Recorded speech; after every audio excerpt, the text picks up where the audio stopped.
mes chers collègues, les projets de développement ou de renouvellement urbain s'inscrivent sur le temps long et doivent s'adapter sans cesse au gré des points durs, des éléments extérieurs rencontrés ou apparus, d'autant plus lorsqu'il s'agit de projets ambitieux. Raphaël Michaud l'a dit, on est sur ce cas-là, sur le projet de renouvellement urbain de la Duchère, un projet ambitieux qui s'inscrit également sur ce temps long.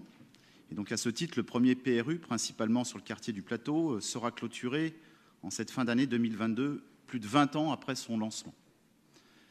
Point dur de ces 2 dernières années, la pandémie liée au Covid a logiquement impacté le calendrier prévisionnel du nouveau projet sur la sauvegarde et le château, et des décalages entre 1 et 3 semestres selon les opérations sont prévus. Mais n'ayez crainte, le projet avance, il est toujours aussi ambitieux et sa programmation est identique et il stimule beaucoup les élus que nous sommes, notamment dans le 9e arrondissement. Par ailleurs, le travail mené par les différents bailleurs en matière de relogement des ménages impactés par le projet est remarquable.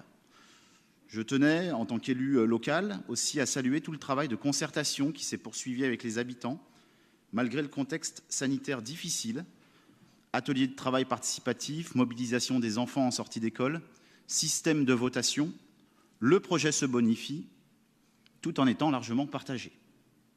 Je souhaitais vous l'indiquer à toutes et tous ici, car parfois la Duchère, c'est un peu trop loin, c'est un peu trop haut pour certains d'entre vous.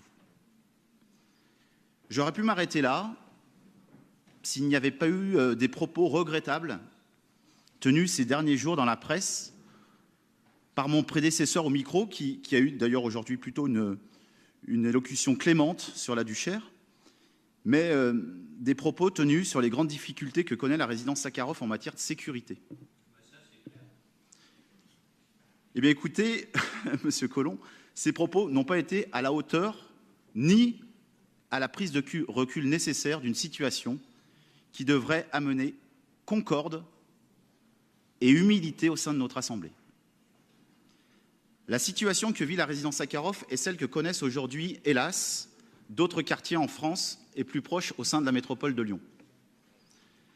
C'est aussi une situation similaire qu'a déjà connue la Duchère, pas plus tard qu'en 2018, en mars précisément. Il s'agissait d'une autre résidence, tout aussi importante, la 240, celle du Plateau Sud. Même forme de trafic de drogue, même intensité. Un démantèlement réussi après de nombreux mois d'enquête. Affaire résolue dans la douleur, souvenez-vous des départs de feu à la médiathèque, mais avec brio. À cette époque encore très proche, malgré la même détresse des locataires, il fallait faire preuve de patience. À cette époque aussi, aucun élu local d'opposition ne vitupérait dans les journaux et les assemblées sur cette situation, laissant les forces de l'ordre faire leur travail. À cette époque, oui, Monsieur Collomb, vous étiez le premier policier de France. Peut-être qu'aujourd'hui, Gérard pourrait donner quelques conseils à Gérald pour dénouer cette situation. Mais permettez-moi d'être un tant soit peu sérieux. La vérité, c'est que, dans ce genre de situation, la discrétion et le discernement doivent s'imposer. Non pas pour cacher la poussière sous le tapis et se dédouaner, mais pour laisser travailler sereinement les professionnels de la sécurité publique.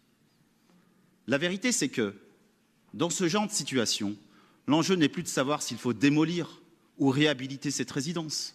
Le gros point de deal démantelé en 2018 n'a pas nécessité la démolition de la résidence du Plateau Sud.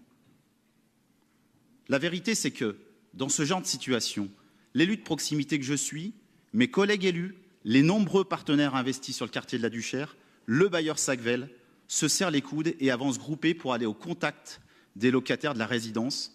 Nous nous y employons avec force. Et la vérité, c'est que, dans ce genre de situation, Raphaël Michaud l'a dit, le bailleur doit aussi prendre toutes ses responsabilités, et c'est bien le cas, puisqu'une vaste opération de réhabilitation, et nous n'avons pas eu besoin de suivre vos conseils que vous nous avez prodigués à l'instant, avec toute la sécurité qu'il y aura, est d'ores et déjà programmée pour un montant de plus de 14 millions d'euros. Elle vise notamment à améliorer lourdement les dispositifs de sécurité au sein de la résidence Sakharov. Je vous remercie de votre attention et vous invite, à travers ces quelques mots, à serrer les rangs et rétablir le sens des responsabilités face à cette situation. Je vous remercie.